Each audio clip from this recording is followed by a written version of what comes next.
So ever since I was born, I had a PlayStation 1, and that's particularly because I had an older brother, and he got the PlayStation 1 as a gift, and so I always had one too. Um, and then as time passed, I got the PlayStation 2, the PlayStation 3, I had a Nintendo DS, I had a PSP, I had an Xbox 360, and I also had a PS4 for some time.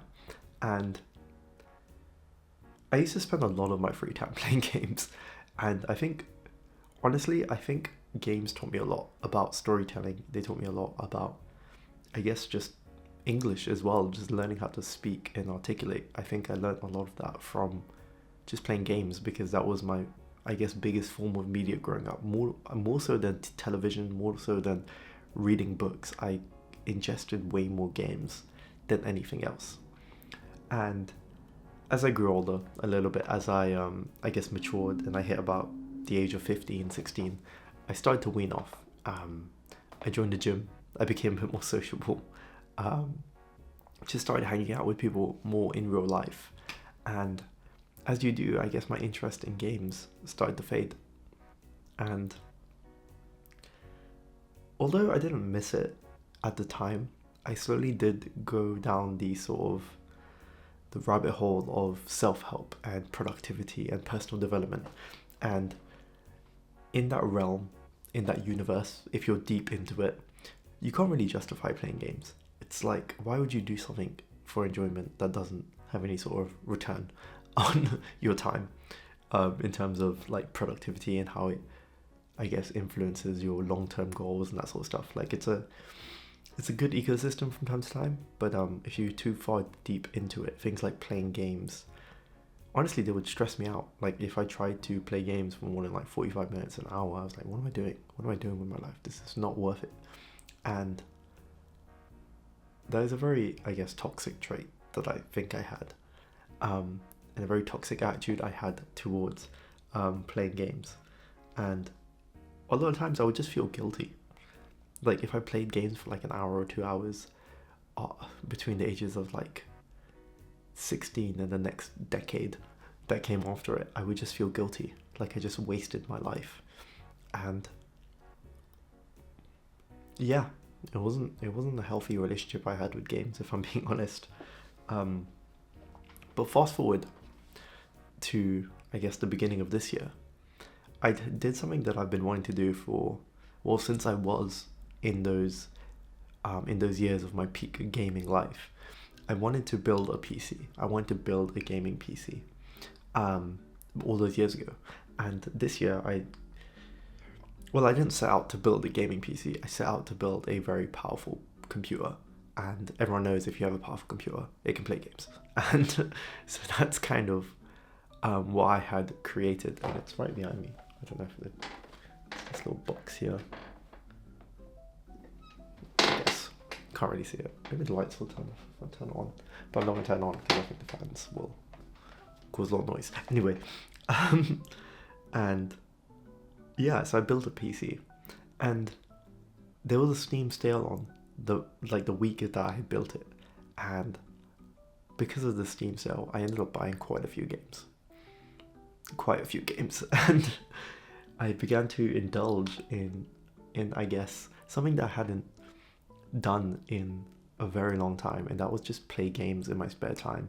And I'm not I was very much in the whole like self-help, personal development, productivity space, but I've been kind of weaning off of it the last couple of years and just trying to slow down and enjoy life. And I think this has been reflected in my channel. Like I just want to like be a bit more introspective and enjoy the things that I pursue. And through that, I guess, pursuit, I've been able to sort of begin to enjoy games again. And I know some people like to do other things with their spare time. They like to read, they like to watch movies, like some people go out to bars, some people just do drugs, like obviously to each their own. And if you can do it in moderation and sustain your life or a healthy lifestyle in all the other elements, like your career, your relationships, your finances, your family, all that sort of stuff, right? As long as there's balance, I think, more power to you in whatever you choose to do in your spare time. But if I'm being honest, I never thought I'd get to the point in my life where I just play games in my spare time. I think everyone has a mode of escape, and for the longest time I thought mine would be, well, I kind of forced it. I forced it to be reading. I forced it to be like watching movies or watching personal development videos on YouTube or something. I kind of forced those things where in my spare time it was like my downtime was also a pursuit to do something greater. And yeah, it didn't really work out for me. I could never really stay motivated to keep reading. I could never really stay motivated to keep doing the things that I told myself I should be doing in my spare time, because I wasn't always enjoying it. But there's something different about playing games. There's something massively different about playing games. It's when you're really engaged in a story, when you're really engaged in, I guess, the actions and the decisions that are in front of you, and you know that your actions, decisions, in most games nowadays, they will affect the story later on. Like how you sort of strategize and how you go about it will impact the story, to some extent at least. And even if it doesn't, like, you can choose different ways of playing a game, right? A lot of RPGs, a lot of first-person shooters, how you strategize and sort of the mindset you want to go into it with, whether you want to be like a run and gun guy, whether you want to be a long distance guy, whether you want to be like a tank who just goes in there with an axe or something. I think a lot of these things, I guess there is an existential element to it where it's like who you are as a person is who you are in the game. And maybe it's the other way around as well. Like how you play the game or any specific game can inform who you sort of are becoming through that process. And that's kind of why I want to sort of explore this idea in this video. And so there's sort of 3 ways that I sort of want to explore this idea when it comes to sort of games and how they've impacted my life. And the first of all, I've already mentioned, is just storytelling and the ability to be ingrained in the story. It's not like a book or a movie or a TV show where you're just onlooking as a spectator. In this, you're actually there. You're actually like interacting with the world. You are actually making decisions. And I think through that medium, you are significantly more engaged in the story. And I think that added layer just makes it so much more enjoyable for me personally. And I think it offers a sort of perspective shift into real life, because it's like once you understand that your life, I guess the decisions you make play a part in a wider story, and I think that can manifest in games a lot better, because obviously, like, I don't think a lot of us are that introspective in our day-to-day decisions, right? But in a game, you kind of know this decision is part of a wider story.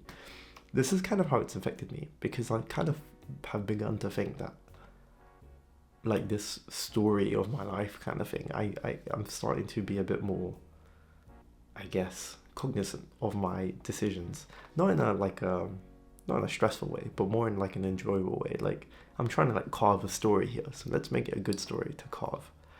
And I think the next lesson is about patience. Games have taught me, more than anything in this world, I think, something about patience. Because there's nothing that will teach you patience like trying to be a boss over and over and over again for hours at a time, for days at a time, for trying to just do one thing. And it's a significant, I guess, it takes a significant toll of your time, like, to try and actually beat a game the way you want to beat it, like at a certain difficulty in a certain way. Like, you can make adjustments, fair enough, but to the ones of us that are a bit more stubborn, it does have a very particular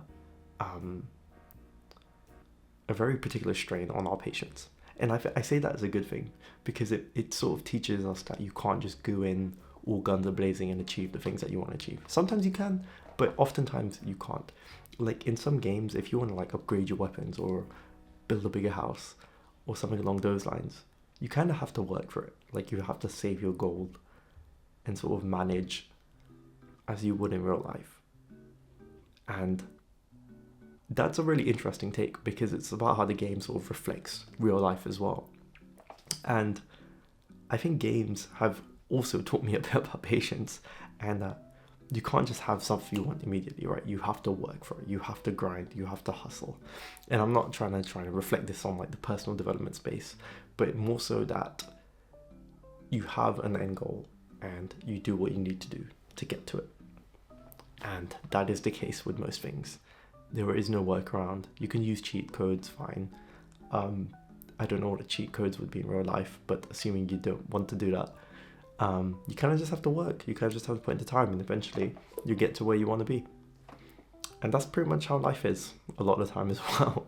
And I don't think I would have learned that lesson if it wasn't for games. I don't think, and I'm kind of grateful that I sort of got to play as many games as I did early on when I was much younger, because I think that was my biggest, and probably still is, like I'm a fairly impatient person, but I understand the longer term goals significantly better. I guess the shorter term goals is like, if I'm hungry, I kind of want the food now, I'm not going to wait 20 minutes for it to cook kind of thing. Then I get impatient. But I'm saying for the bigger scale things, I definitely do exercise significantly more patience, I think, than a lot of other people, because I understand that these things are just stepping stones to a bigger story and they require time.